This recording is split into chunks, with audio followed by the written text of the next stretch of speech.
the greatest reward from the mentoring is actually seeing students succeed, right? And so the level of how students succeeds varies greatly, just, because people come in with different backgrounds or different like levels of knowledge. And so sometimes we have students that come in and really have no experience whatsoever doing anything in the lab. And by the time they leave working with us, they've gained so much confidence just as a researcher and what they want to do. And so for me, that's really the why I do what I do is really seeing students grow, not only as researchers, but also just in their confidence and their skills. I really enjoy seeing that.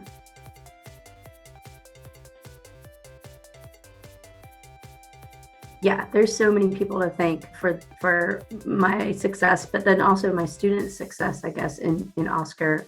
Not only from just Oscar and all the wonderful people that work in the program. I have a really close connection with Dr. Karen Lee. We both study crabs. And so when Karen came to Oscar and to George Mason, we actually connected, and we're really good friends outside of Mason. And so she's been incredibly supportive, not only for just, helping me identify students that would be interested to work with me, but also just in research in general. She's on my graduate student committees and stuff like that. And then the whole Oscar office, right? Everything from Dr. Usher down to Dr. Gufferson, Justy, and then even Anthony, working through the budgets and all the craziness that happens with budgets. So the whole Oscar office has been amazing. But then also, I guess I'd also like to make note of all the other professors that have also been part of our Oscar experience.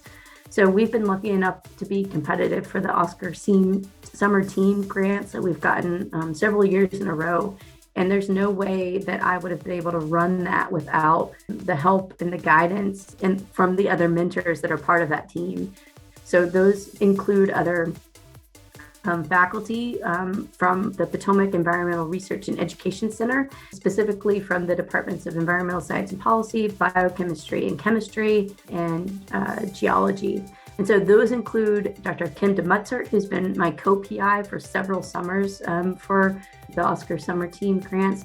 But we've also had inclusion from other members of the Environmental Science and Policy Department, Dr. Scott Glaberman, Dr. Jen Salerno, Dr. Chris Jones. And then we've also had professors from chemistry and biochemistry, so Dr. Benoit Van Aken, Dr. Greg Foster, and then Dr. Huff, who actually is like the manager of a lot of the equipment for those departments. Oh, one more person from ESP, sorry, I forgot, is also Dr. Dan Scleroux, and Dr. Cindy Smith. So over the years, we've had different projects and different collaborations and stuff. And so it's also made our department really cohesive because we all have to come up with a topic, right, that we can all come together and then have the students perform. And then lastly, but the real people I need to thank are the students themselves, right? Because none of this would be possible without having students that are interested in what we're doing and actually apply to work with us.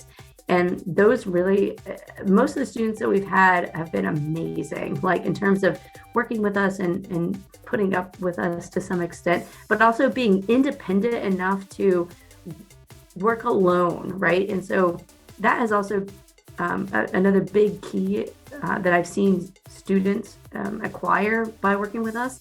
They're they usually come in and don't really have an idea of what they're doing, and they're really nervous about starting, and they want your approval all the time. But by the time they finish, they're very independent. They can work on their own. They want feedback, but they're not as concerned about that, I guess. And so the students themselves obviously are really the crux of our success. As faculty, we've all been brought together through Oscar, which is super cool. I probably wouldn't have necessarily collaborated with some of the faculty without Oscar. But then again, the students, right? Because the more you mentor and the more you interact with students, I feel like it makes you better, right? You know kind of what to expect, and you can kind of see variations in students and see where they might need the most help in a certain aspect, right? So some students really need the writing and the communication help, and other students really need more of the, actual bench work or field work help, right? So there's everybody on this gradient, right? So.